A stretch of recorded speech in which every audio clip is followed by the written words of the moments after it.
Good morning, everyone. Jia, Medha, how are you all?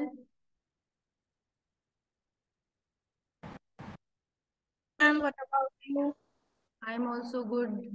So, refraction topic is going on, and general discussion we have already done that it is the light phenomena because light is a energy. You know that, and light moves in a straight line. That also you know. So, first process which light do is reflection, that you know, and the second process which light do is refraction. Okay, so refraction is occurring because of the refractive index, means when the light is moving from one medium to another. Why is it we can say getting bended? Because it is passing from one medium to another.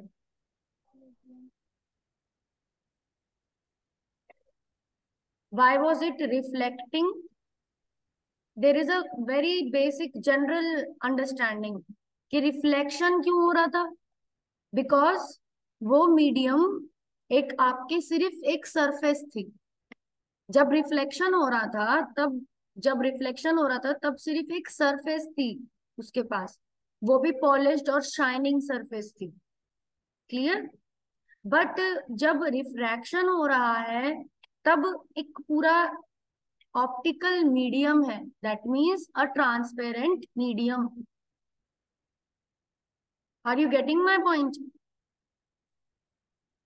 इस चीज को आप समझ पा रहे हो कि Yes, जब ma'am. Light Yes, strike ma'am. करके वापस Yes, उसी ma'am. मीडियम में जा रही थी जिस मीडियम से वो आई है, तब रिफ्लेक्शन हो रहा था। क्या हो रहा था? रिफ्लेक्शन। पर जब अब Reflection. रिफ्रैक्शन हो रहा है तो लाइट कहाँ से मूव कर रही है? Light is One moving medium to another medium. into from one transparent medium into another transparent medium। ठीक है, एयर है, एयर भी एक ट्रांसपेरेंट मीडियम है। अभी आप मेरे को वीडियो में देख रहे हो क्लास में, तो मेरे और इस स्क्रीन के बीच में भी एयर है। ठीक है, so you are able to see me as I am same appearance by the camera, you can see me. So because यहाँ पे कैमरा की भी एक फ्लैश लाइट जल रही है, तो वो कैमरा की फ्लैश लाइट इस ट्रांसपेरेंट मीडियम से फिर मेरे फेस पे गिर रही है। तो अभी तो आप मेरे को रिफ्रैक्शन से देख रहे हो कि रिफ्लेक्शन से देख रहे हो? दोनों चीज हो रही है, बिकॉज इस कैमरा की फ्लैश लाइट मीडियम में भी ट्रेवल करके आ रही है, बट क्योंकि सिर्फ सिंगल मीडियम है, क्या है? Single medium. मेरे और इस कैमरा के बीच में सिर्फ एयर ही एयर है, तो हम ये कह सकते हैं कि बस लाइट ट्रेवल करके आई है एक मीडियम में। बट क्योंकि दो मीडियम का इंटरफेस नहीं था, मतलब एक एयर और दूसरा पानी नहीं था, दो मीडियम नहीं थे एक के बाद एक, तो बेंड नहीं हुई। कैसी आई? स्ट्रेट आई। समझ रहे हो? Yes, ma'am. पर अगर दो Yes, मीडियम ma'am. होते, तो दो मीडियम होते तो क्या हो जाता? रिफ्रैक्शन होता, तब मेरा फेस थोड़ा ऐसे दिख सकता था, जैसे पेंसिल दिख रही है अभी आपको। Can you see? Pencil tilted दिख रही है ना?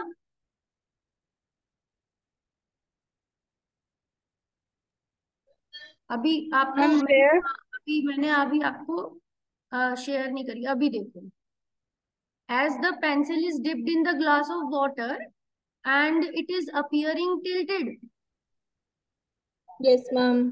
अगर रिफ्रैक्शन हो रहा होता, मतलब दो मीडिया होते हम दोनों के बीच में, यानी कि ये स्क्रीन और मेरे फेस के बीच में, तो मेरा फेस भी आपको आधा तो मतलब बेस पे दिखता और आधा थोड़ा टिल्ट दिखता, बिकॉज लाइट दो मीडियम से आती।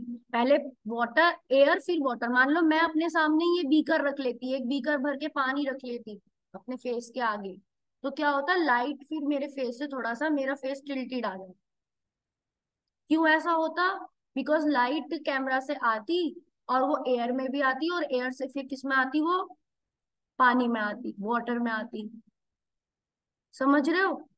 तो जब लाइट एक ट्रांसपेरेंट मीडिया से दूसरे ट्रांसपेरेंट मीडिया में आती है तो हमेशा वो ऑब्जेक्ट की इमेज को क्या कर देती है, वो उसकी इमेज हमें कैसी दिखती है, tilted. टिल्टेड दिखती है। और क्योंकि लाइट का पाथ ही बेंड हो जाता है, पहले वो एयर में चल रहा होता है फिर वो वाटर में जा रहा है, तो इस वजह से हमको रिफ्रैक्शन अपी रिफ्रैक्शन वहां पर प्रोसेस देखने को मिलता है।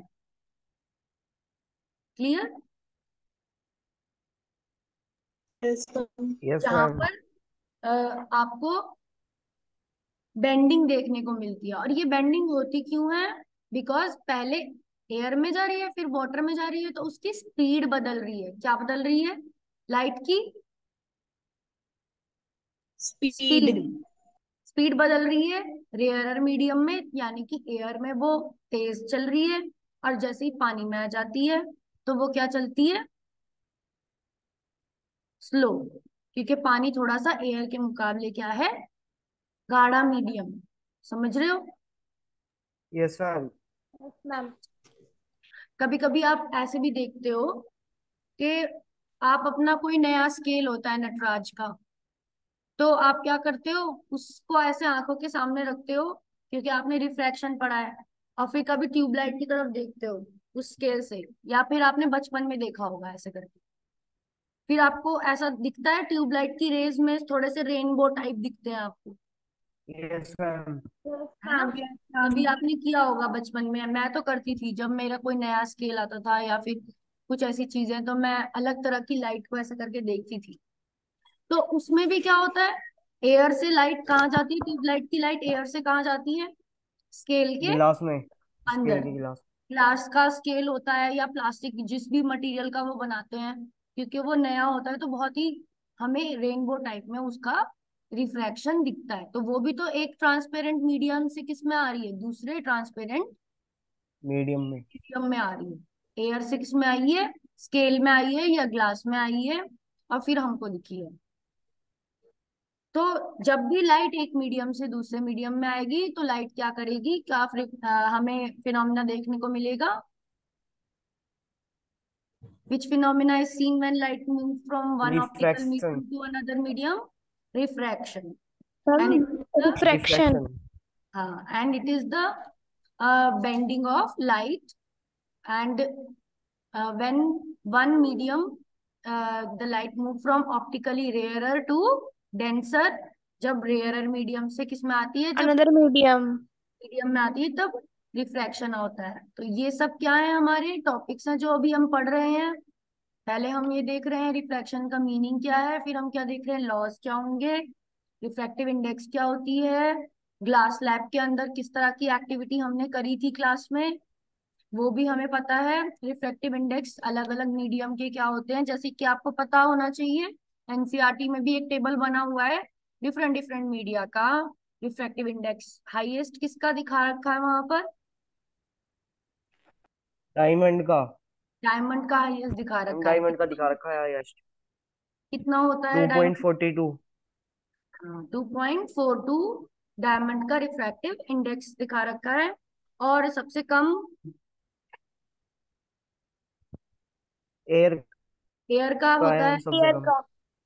एयर का होता है, कितना होता है एयर का? 1.003।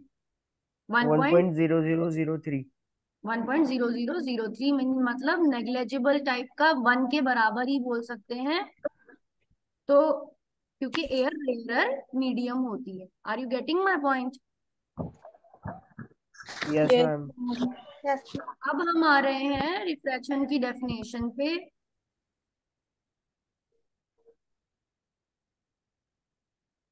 Can you see, refraction is the phenomena of change in the path and the direction of light. Yes ma'am. Yes. So when the light travel from one transparent medium to another, when the ray of light is incident obliquely, मतलब side wise, पर अगर normal से ही भेजेंगे तो नहीं होगा reflection, तब तो क्या हो जाएगा, तो रिफ्लेक्शन हो दोबारा से जाएगा, नॉर्मल से ही चली जाएगी। नॉर्मल से ही चली जाएगी। तो ओब्लिकली भेजना जरूरी है, ओब्लिकली मतलब किसी एंगल से। 30 डिग्री हो, 40 डिग्री हो। तिरछा। मैम सेंटर ऑफ कर्वेचर से भेजते हैं। हेलो हाँ, मैम, सेंटर ऑफ कर्वेचर से भेजते हैं तब तो सीधी वापस आ जाती है, तो वो वही कैसे? तो जैसे ही सेंटर में, जब आपका लेंस के किसी सेंटर ऑफ कर्वेचर से या सेंटर पे भेजेंगे हम लाइट को, तो वो सबसे कम रिफ्रैक्शन शो करती है, इसीलिए वो सीधी जाती है। बिकॉज वहां पर उसकी स्पीड सबसे तेज होती है। और जहां पर उसने थोड़ी सी वेवलेंथ ट्रेवल करी है, यानी कॉर्नर्स पे सबसे ज्यादा रिफ्रैक्ट करेगी, सबसे ज्यादा बेंड करेगी। तो ये एंगल पे डिपेंड करता है कि वो कितने कितने एंगल्स पे आ रही है लाइट, वो भी हम आगे पढ़ेंगे। ठीक है, कि किधर से ज्यादा रिफ्रैक्शन होता है, किधर से कम स्लो डाउन होती है, किधर से ज्यादा स्लो डाउन होती है, इस वजह से अभी हमको जैसे जैसे हम आगे बढ़ेंगे तभी हमें पता चलेगा। अभी तो हम सिर्फ डेफिनेशन और उसका मीनिंग जानते हैं कि लाइट के मूवमेंट को हम रिफ्लेक्शन कह रहे हैं जब एक ट्रांसपेरेंट मीडियम से दूसरे में जा रहे हैं। ठीक है, you can also define the phenomena of change in the speed of light from one transparent medium to another. Reflection को हम और कैसे डिफाइन कर सकते हैं? स्पीड ऑफ लाइट बदलने को। इसके दो लॉज हैं, क्या है इसके ये दो लॉज? कल भी हमने समझे थे ये दो लॉज क्या होते हैं। पहला लॉ दिख रहा है आपको, incident ray yes normal to ma'am. the refracting surface ma'am at the point of incident and the refracted ray all lie in the same plane। मतलब इंसिडेंट रे और रिफ्रैक्टेड रे प्लेन। आपकी जहां पर रिफ्रैक्शन हो रहा है उस पॉइंट पे सेम प्लेन में। अब सेम प्लेन है कि नहीं है ये इस प्लेन की बात कर रहे हैं। यहाँ पर इंसिडेंट हुआ है, यहाँ पर रिफ्रैक्शन हुआ है, और ये सेम प्लेन की बात कर रहे हैं। ठीक है, और इन की बात कर रहे हैं, ऑन की नहीं कर रहे, इन द सेम प्लेन बोल रहे हैं। यानी कि भले ही अंदर जा रही है, इनसाइड जा रही है वो मीडियम के, पर प्लेन फिर भी क्या सेम है। क्योंकि आपको पता है प्लेन सिर्फ एक्स और वाई एक्सिस की को ही नहीं बोलते, कार्टेशियन साइंस में एक्स और एक्स डैश भी होता है नेगेटिव तरफ, और वाई और वाई डैश भी होता है। ठीक है, वाई और वाई डैश। इसका मतलब ये नहीं होता कि कोई जेड एक्सिस वाई बनी डैश। थी इसमें। जेड एक्सिस तो नहीं बनी है ना, कोई और प्लेन की बात तो नहीं बनी है ना। एक्स एक बार पॉजिटिव एक बार नेगेटिव, और एक नो वाई मैम। ऊपर की तरफ पॉजिटिव नीचे की तरफ नेगेटिव। तो प्लेन अभी भी क्या है, सेम ही है। नेगेटिव। समझ में आ रहा सेम है? है। Yes ma'am. तो ये लॉ आप लिख सकते हो। You write this law, it yes is simple law. Ma'am. कि इंसिडेंट रे आपकी to the normal at the point of incident and refracted ray आपकी at the point of incident, both lie in word use करना। जहां पर हम reflection में क्या use कर रहे थे, वहां पे भी हम इन्हीं यूज कर रहे थे, क्योंकि प्लेन चेंज नहीं होता, प्लेन अभी भी क्या है, सेम है। और सेकंड लॉ क्या कह रहा है? प्लेन ही है। Second law what is it is saying, given pair of medium, किसी भी दो मीडियम के लिए, गिवन पेयर ऑफ मीडियम के लिए वेवलेंथ जो रहेगी, और एक वेवलेंथ के लिए लाइट की, एक सिंगल वेवलेंथ की अगर लाइट आ रही है और किसी भी एक पेयर ऑफ मीडिया की बात हो रही है, तो रेशियो जो रहेगा sine of angle of incidence to the sine of angle of refraction, वो क्या रहता है, कांस्टेंट रहता है। Are you getting my point? Constant है। Yes ma'am. Sine I yes ma'am. Divide by sine R is constant. Constant. समझ में आया? Yes ma'am. Yes ma'am. Okay.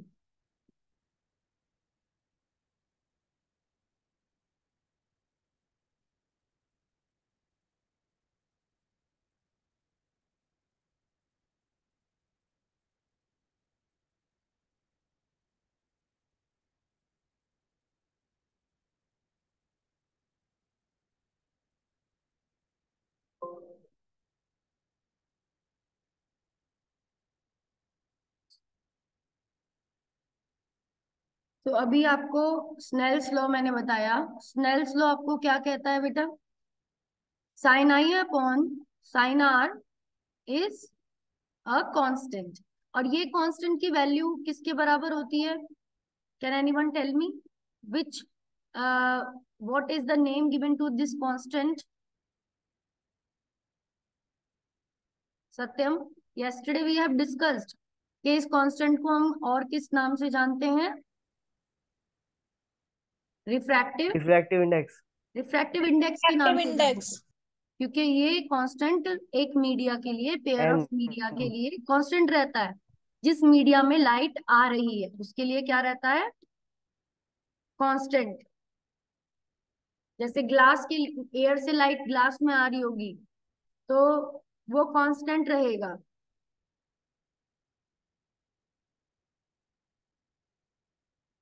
कितना होता है ग्लास का?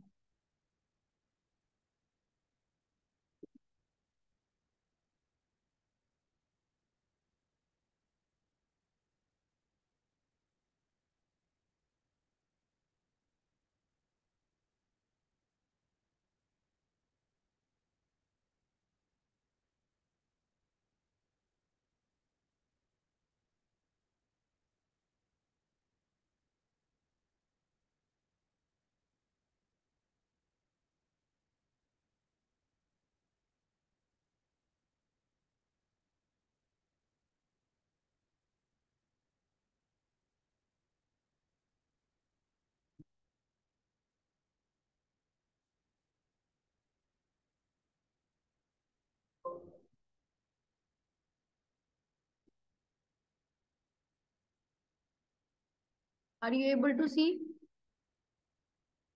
चल रहा।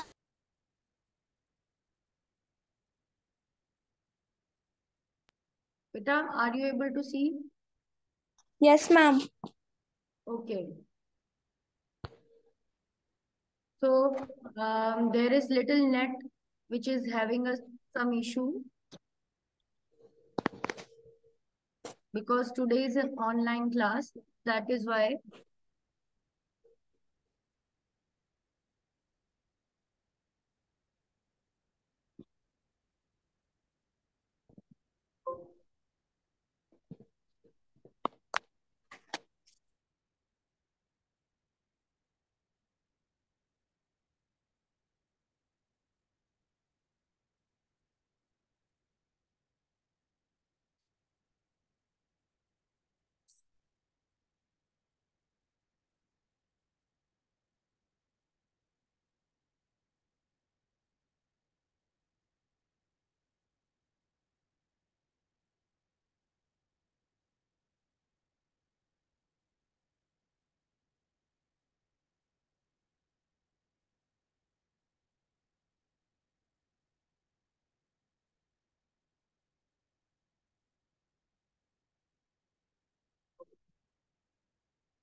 So your screen is being paused for a while because some What, issue. ma'am? But now again I will be sharing the PowerPoint. It was little paused for some while, the screen. So I'm sharing, let me share the PowerPoint. So till now we have discussed just about the two laws. What are the two laws? First law, what does it says? The incident ray that reflected their normal to interface of two transparent media at the same point of incidence or lie in the same plane. Okay. Now anyone else want to tell me the second law? First law तो तीनों rays के बारे में बोल रहा है, that incident ray, refracted ray and at the normal at the point of incidence all lie in same plane. Second law Plane. किसके बारे में बोल रहा है? The product of refractive index and sine of angle The of product incidence of at refractive a point index, in a medium is constant, the ratio of and speed sine of of light angle or of the incidence. ratio of what? Sine I. The ratio of the sine angle of incidence to the angle of refraction is a constant Refractive. called as Yes, refractive ma'am. index. Sine r upon sine I upon sine r is equals to constants. Yes, can you see now the screen? Ma'am. No, ma'am. Ma'am, no. Okay.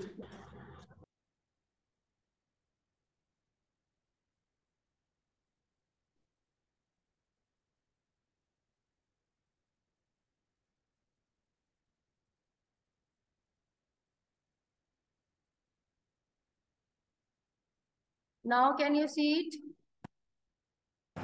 Yes, ma'am. Yes, ma'am. Okay. So the sin I upon sin r we were talking about, it is a constant called as mu. Can you see this white medium which is represented as Yes, mu? ma'am. एक white medium, एक rectangular box दिखा रखा है जो कि mu से show कर रखा है, बिकॉज इसकी अंदर ये किसी मीडियम का बना है, ट्रांसपेरेंट मीडियम का, जिसकी रिफ्रैक्टिव इंडेक्स क्या है? म्यू. तो इसीलिए म्यू सिंबल होता है रिफ्रैक्टिव इंडेक्स का. और बाहर इसके क्या है? यहाँ पर एयर. इसके चारों तरफ क्या है? एयर. अब जब लाइट आएगी Air. वो कहाँ से आएगी? ओब्लिकली आएगी, इस मीडियम पे तिरछी पड़ेगी, मतलब किसी एंगल से पड़ेगी वो. और किससे नापा जाएगा वो एंगल? नॉर्मल से. किससे नापा जाएगा? नॉर्मल से. जिस एंगल Normal से से. वो लाइट की रे आ रही है. तो यहाँ पे मैंने एक लाइन, लाइट लाइट को हम लाइन से शो करते हैं. Light always travel in straight line. तो वो कैसे आएगी? ओब्लिकली आएगी. नॉर्मल पे उसका एंगल हम बनाएंगे, ठीक है. और वो आकर इस मीडियम की रिफ्रैक्टिव इंडेक्स की वजह से क्या हो जाएगी? नॉर्मल की तरफ झुक Bend जाएगी. हो जाएगी. Bend toward. अगर इतना एंगल है तो कितना हो जाएगा? अंदर की तरफ हो जाएगा इसका एंगल, क्योंकि वो एक ऑप्टिकली डेंसर मीडियम में आ रही है. तो इसका एंगल देखो कितना कम हो गया. पहले कितना था? ज्यादा था. अब इसका एंगल कम हो गया कि नहीं हो गया लाइट का? हो गया मैम. है ना. तो अब ये ऐसे स्ट्रेट चलती रहेगी इसमें, अभी तक तो बदलेगी नहीं क्योंकि मीडियम एक ही है. फिर एकदम से नॉर्मल से कहाँ जाएगी? बाहर की तरफ जाएगी. ठीक है. तो जब ये दूसरी तरफ से, अभी तो स्ट्रेट चलेगी, एक मीडियम में ही है क्योंकि, तो अभी जैसे जितनी बैंड हुई थी उतनी बैंड रहेगी. पर जैसे ही इस तरफ से वो निकलेगी तो जिस पॉइंट पे वो इंसिडेंट हुई है वहां पर एक नॉर्मल एंगल बना देंगे, और उस एंगल से वो बाहर की तरफ निकलकर बड़े एंगल से बाहर जाएगी. कैन यू सी? तो Yes, दूसरे ma'am. सरफेस से जब बाहर निकली है तो इसके लिए ये वाला एंगल क्या होगा? I2. क्या हो जाएगा? I2 incident 2. I2. और ये वाला एंगल क्या हो जाएगा? रिफ्रैक्शन 2, क्योंकि एक मीडियम से दूसरे मीडियम में आ रही है. और जो पहला एंगल था वो क्या था? Angle of incidence 1, I1. And जब बेंड हुई थी पहली बार ग्लास के मीडियम में तो क्या ये वाला एंगल क्या होगा? R1. तो I1 R1 और I2 R2. अभी R2. जो हमने डायग्राम मैंने आपको समझाया वही आपको इमेज में दिखेगा. डेंसर मीडियम है, रेयरर से डेंसर मीडियम में आया है, तो कैसे बेंड हुआ है देख लिया आपने. Can you see? Light is bend. Yes, ma'am. Yes, ma'am. अब उनके एंगल देख लो, नॉर्मल ड्रॉ हो गई हैं. अब उनके एंगल देख लो, I R, R I. Laws of reflection. अब तुम बोलोगे मैम आप तो बोल रहे थे ये I2 है, अभी आपने बोला था I2 और R2, ठीक है, पर ये यहाँ पर इसको उल्टा इसीलिए दिखा रहे हैं, यहाँ पे इसको R इसीलिए दिखा रहे हैं क्योंकि आपने पढ़ा होगा पैरेलल लाइंस, दोनों नॉर्मल अपने आप में क्या है, पैरेलल, पैरेलल दोनों है। नॉर्मल अपने आप में पैरेलल है, तो ये कौन से एंगल हो गए, ये ट्रांस ट्रांसवर्सल के अपोजिट एंगल हो गए, जो क्या होते हैं एक दूसरे के बराबर, इक्वल होते हैं। इक्वल होते हैं, इसीलिए इन लोगों ने R से रिप्रेजेंट कर दिया है कि अंदर के दोनों एंगल्स क्या होते हैं, बराबर। आपने पढ़ा है ना पैरेलल लाइन की प्रॉपर्टी, Z के अंदर जो एंगल बनता है क्या बोलते हैं इसको, अल्टरनेट एंगल्स ऑफ ट्रांसवर्सल, बोलते हैं कि नहीं बोलते, यस मैम। तो ये क्या बोलते हैं होते यस हैं मैम। मैम। बराबर, इसीलिए इनको R से रिप्रेजेंट कर दिया है इन्होंने, क्योंकि ये बराबर होंगे, क्योंकि दोनों नॉर्मल क्या है, पैरेलल, और ये Z जैसा बन रहा है, तो इसके अंदर के एंगल इसीलिए बराबर दे रखे हैं, इसलिए इन्होंने R लिख दिया। और ये बाहर वाला एंगल जो I है जिससे इंसिडेंट किया जाता है, उसी से ही ये बाहर जाती है वापस अपने मीडियम में, नए मीडियम में, इसीलिए ये बराबर होता है। तो जितनी एंगल से I1 होता है उतने ही एंगल से बाहर निकलते वक्त इमरजेंट एंगल होता है, ठीक है, इसीलिए इन्होंने बस लिख दिया इसको अंदर R और बाहर वाले को, पहले वाले को I तो लास्ट वाले को भी I। Clear? Yes ma'am, clear. अब यहाँ पे आप क्या देख रहे हो, fast medium smaller refractive index बता रखा है। फास्ट मीडियम में लाइट के जो पार्टिकल्स हैं वो थोड़े हमें एक लाइन ना दिखाकर किस में दिखाए, थोड़े उसकी विड्थ दिखा रहे हैं, उसके थोड़े ज्यादा पार्टिकल दिखा रहे हैं, यहाँ पे डॉट से दिखा रखा है लाइट के पार्टिकल को, किससे दिखा रखा है, डॉट से, पिंक डॉट से, छोटे छोटे, कैन यू सी,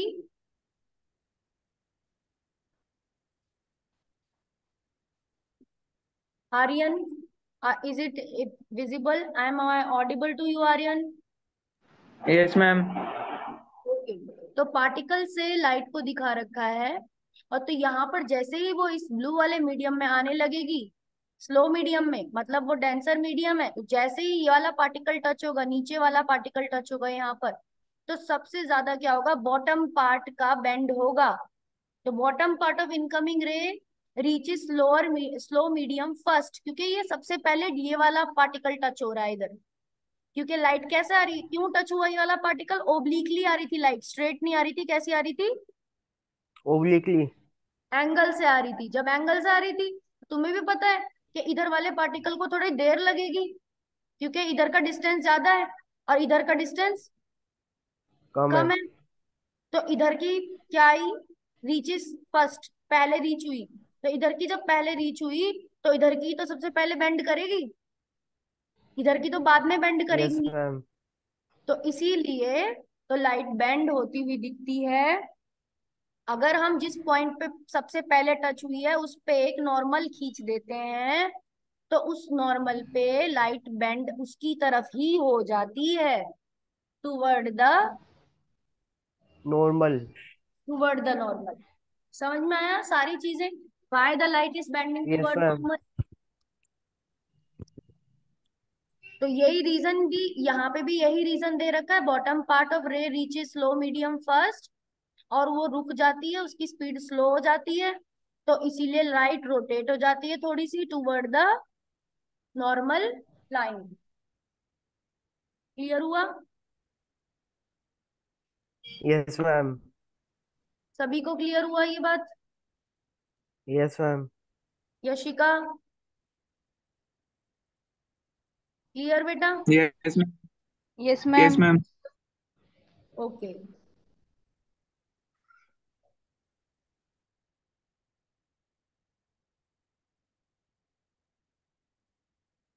अब यहाँ पर रिफ्रैक्टिव इंडेक्स की बात करेंगे, C μ1, कोई बता सकता है रेयरर में C μ1 क्यों लिखा हुआ है और डेंसर में V μ2 क्यों लिखा हुआ है, दो मीडियम आपको दे क्योंकि रखे हैं, लाइट पहले रेयर में जाएगी। तो रेयर लाइट में पहले रेयर में जा रही है, तो सी क्या रिप्रेजेंट कर रहा है, what is C representing and what is mu one representing? Mu one तो रिफ्रैक्टिव इंडेक्स को रेयर मीडियम की रिप्रेजेंट कर रहा है। रिफ्रैक्टिव इंडेक्स है mu one. The refractive index of rare और मीडियम इज और सी जो म्यू1। और सी क्या है, what is C? Speed of light in air. Speed of light in air. तो speed of air light in air and mu one क्या है, refractive index of air. और ये reflective denser index of medium air. में speed of light क्या, denser medium में v। और denser medium की रिफ्रैक्टिव इंडेक्स क्या है, म्यू2। म्यू। समझ में आ रहा है? Yes ma'am. तो जब आपको पता चल रहा है कि अब लाइट के दो, हमें एक प्लेन दे रखा है, एक्स वाई प्लेन दे रखा है, और उसके प्लेन के ऊपर रेयरर मीडियम है, प्लेन के नीचे डेंसर मीडियम है, तो अब लाइट ओब्लिकली फॉल होएगी। तो अब हम इसको पावर पॉइंट में देखेंगे क्या होगा, किस तरह से लाइट की रेज आ रही है अभी तक स्ट्रेट, जैसे ही टच हुई है वैसे ही वो क्या हुई है, नॉर्मल की तरफ बेंड। बैंड हो गई है। तो अगर हम ए पॉइंट पे नॉर्मल बना रहे हैं ए बी, तो एंगल्स जब हम देखेंगे और एक सी पॉइंट सी और डी पे बना रहे हैं, तो हमको नॉर्मल टूवर्ड द नॉर्मल वो बेंड होती हुई दिखेंगी।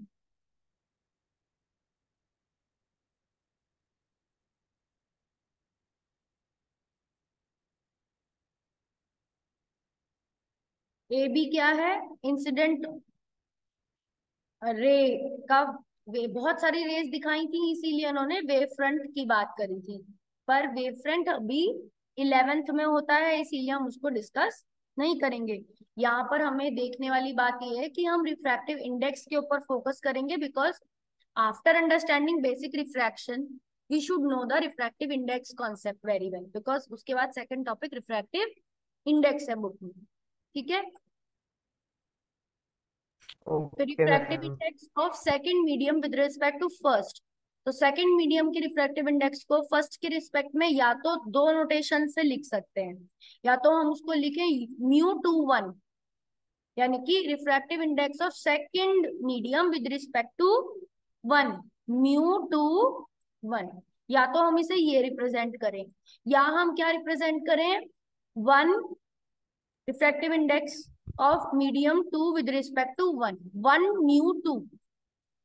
आपको जो इजी लगे वो आप लिख सकते हो जब आपको लिखने को आएगा, बट आपको पता दोनों होने चाहिए, क्योंकि क्वेश्चन पेपर में किसी की फॉर्म में आपको वैल्यू दी जा सकती है। क्वेश्चन पेपर में 1 म्यू2 करके भी वैल्यू दी जा सकती है कि refractive index of second medium दी। तो आपको ये याद रखना पड़ेगा, जब 1 म्यू2 लिखा जाता है तो क्वेश्चन में हमें ये बोलना चाहता है कि refractive index of second medium with respect to first. First medium. First medium. ठीक है, और जब म्यू21 लिख रहा है तब तो बहुत ही सिंपल हो जाता है, तो पता ही चल जाता है, क्योंकि refractive index of second medium with respect to 1। First medium. ठीक है, म्यू21 ज्यादा इजी लगता है हम, पर पता दोनों होने चाहिए, इजी लगने से कुछ नहीं होता, सारी चीजें हमें पता होनी चाहिए। Refractive index of second medium with respect to 1, उसको रिप्रेजेंट करने का तरीका है, दो तरह से उसे रिप्रेजेंट कर सकते हैं, म्यू21 या 1 म्यू2 is equal to sine I, या कि sine of angle of incidence divide by, और रेशियो इस तरह से भी लिख सकते हैं, साइन आर, यानी कि sine of angle of refraction. Refraction. ठीक है, तो ये 1 म्यू2 के बराबर होगा या म्यू21 के बराबर होगा, that means sine I upon sine R की वैल्यू रिफ्रैक्टिव इंडेक्स के बराबर होगी, सेकंड मीडियम के रिफ्रैक्टिव इंडेक्स के बराबर होगी। होगी। Yes ma'am. Yes ma'am. The constant I mu2 is called refractive index of second medium, and it is the angle of incidence, ratio of the angle of incidence and angle of refraction.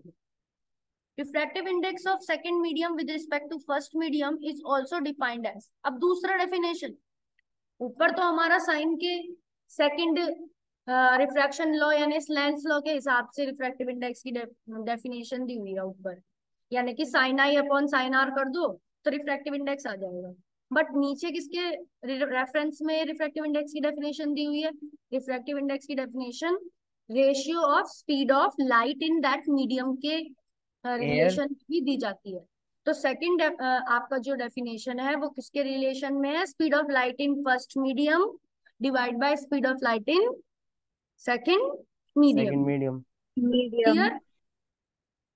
तो μ1 is equal to 1 μ2 is equal to speed of light in first medium upon speed of light in second medium.